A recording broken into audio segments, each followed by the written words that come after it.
Well, this is the new Canon XF-305. There's actually two models in the range, the XF-300 and the XF-305. And what differentiates them both is that we've taken a new codec to put in this camcorder, firstly. It's an MXF wrapper, it's an MPEG-2 codec, and it records 422 color sampling.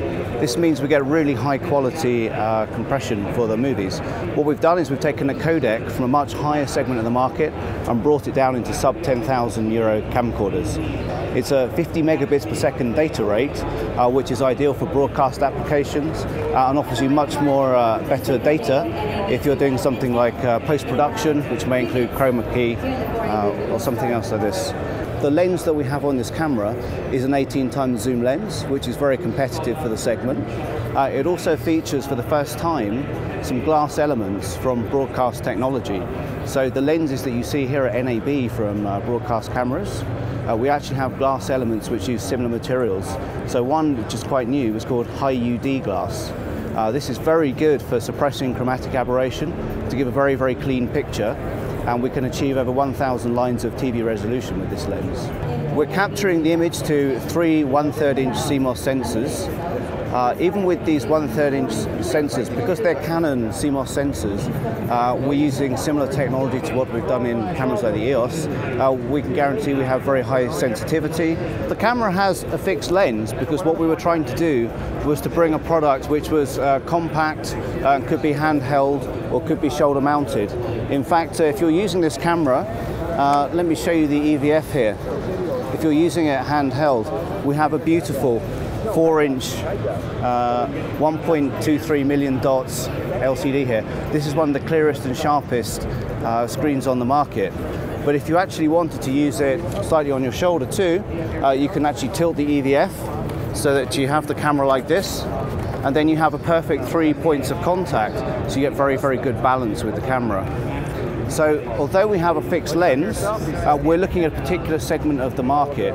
We know that people will want to use this for some reality TV type applications, like broadcast applications, maybe internet TV. But we also know there's a lot of independent videographers out there which will be looking for something this size to give them flexibility and mobility when they're doing event videography or weddings and this sort of thing. This camcorder has dual CF card recording. I can show you the card slots at the back here. As you can see, because there's two card slots, we can record relay recording, so we can go switch from A to B when one card becomes full, and you can also do direct copies from card to card inside the camcorder. If we focus on the lens at the front here, actually there's three stabilization modes for image stabilization now. You have the standard image stabilization, and then we offer a new mode called dynamic image stabilizer, and this takes out some of the bounce in an image if you're walking along.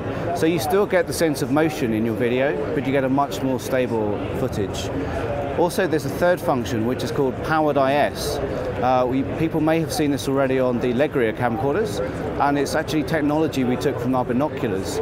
If you're shooting at full telephoto and you want to freeze a subject in the frame, for example a bird in a tree a long way away, you can press a button and that changes the way the optics work in the stabilization to make sure that your subject is absolutely static in the frame. We have three focusing modes on the XF series camcorders as well. As you'd expect, we have an instant autofocus, which is very fast and very accurate. You can actually slow this down with the configuration if you need a slower focus. When you switch to manual focus, we now provide two options. Firstly, there's the manual focus people have been familiar with on the XH camcorders, where we have the focus ring and we can spin it around and we can achieve focus on the screen. Using this mode and the auto mode, we can automatically switch between the standard focusing and between macro mode. So you can almost shoot straight up to the lens for really good close-ups. We have a third mode, which is full manual focus. If I switch this ring here, you should just be able to see this window becomes visible with a distance display in it. In this mode, we now have rotational end stops on the lens. So if you're using a focus wheel, an external focus wheel, you can get repeatable focus. Looking at the ports on the back here, we actually have an HDMI output. And one of the differences between the XF-305 and the 300 is this professional jack pack here. So the 305 model has an HD SDI, a Genlock and a timecode output.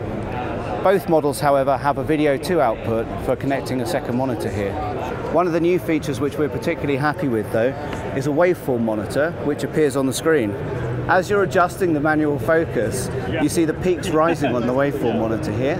It's looking at the edges in the image, and as a guide, if you can't see quite clearly here, you can use this waveform monitor to achieve perfect focus. The 4-inch screen which we have on this camcorder is able to be flipped out in both directions, so I can take it out in this direction for standard shooting, or if you need to put it another way, perhaps you're in a tight space for shooting within a car, then you can also take the screen out the other side. Let me just turn that round so you can see that. The screen will also swivel all the way around. If you need to use it while you're facing the camera, there's even a mirror button on the back, so you can mirror the screen very quickly. And then the screen simply folds away like this. We haven't announced pricing for this one yet. We should do that in the next week or two, but we're firmly targeting the under €10,000 segment, and availability should be the start of June for sales.